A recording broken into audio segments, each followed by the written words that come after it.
অবশেষে রাশিয়ার president Vladimir পুতিনের সাথে দেখা করতে রাজি হয়েছেন ডোনাল্ড ট্রাম্প। তবে তিনি শর্ত জুড়ে দিয়েছেন, এই সাক্ষাৎ হবে সৌদি আরবে। সম্প্রতি ডোনাল্ড ট্রাম্প বলেছেন, ইউক্রেন যুদ্ধ বন্ধের পথ খোঁজার জন্য রাশিয়ার প্রেসিডেন্ট ভ্লাদিমির পুতিনের সঙ্গে সৌদি আরবে বৈঠক করতে পারেন তিনি।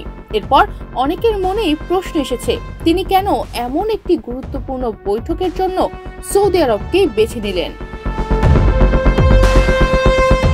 সম্প্রতি রাশিয়ার প্রেসিডেন্ট পুতিন ও ইউক্রেনের প্রেসিডেন্ট ভলোদিমির জেলেনস্কির সঙ্গে ফোনে কথা বলার কয়েক ঘন্টা পর এমন মন্তব্য করেন ট্রাম্প। তবে ট্রাম্প এই বৈঠকের নির্দিষ্ট তারিখ এখনো জানাননি। তবে জানা গেছে, সৌদি যুবরাজ মোহাম্মদ বিন সালমানও এতে অংশ নিতে পারেন। সৌদি আরব এক বিবৃতিতে ট্রাম্প ও পুতিনের ফোনালাপ এবং দেশটিতে সম্ভাব্য শীর্ষ সম্মেলনের উদ্যোগকে স্বাগত জানিয়ে বলেছে, রাশিয়া ও ইউক্রেনের মধ্যে স্থায়ী শান্তি প্রতিষ্ঠার জন্য সৌদি আরব তার প্রচেষ্টা অব্যাহত রাখবে।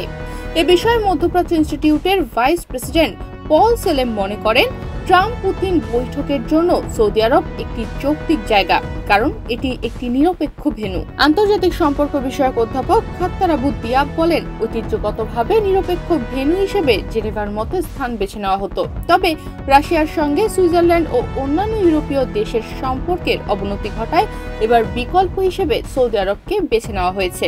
এছাড়া সৌদি আরব পুতিনের সঙ্গে সফলভাবে পারস্পরিক স্বার্থ ও আস্থার ভিত গড়ে তুলেছে এবং দেশটি আন্তর্জাতিক অপরাধ আদালতের সদস্য নয়, যা পুতিনের জন্য একটি গুরুত্বপূর্ণ বিষয়। এ কারণে পুতিন সেখানে গেলে গ্রেফতারের ঝুঁকিও নেই।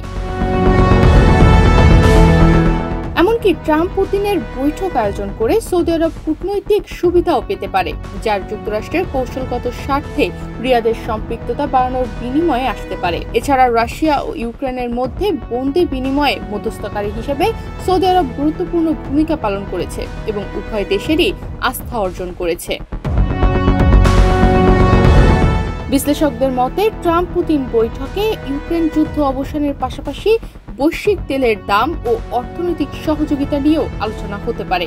ট্রাম্পের কৌশলগত স্বার্থেও সৌদি আরব গুরুত্বপূর্ণ ভূমিকা পালন করবে। তবে শেষ পর্যন্ত ট্রাম্প সৌদি আরব যাবেন কিনা তা নির্ভর করবে সৌদি আরব আমেরিকা থেকে 450 থেকে 500 বিলিয়ন ডলারের পণ্য কিনতে চাওয়া বা না চাওয়ার উপর। তনিমা রহমান, বাংলাদেশ প্রতিদিন।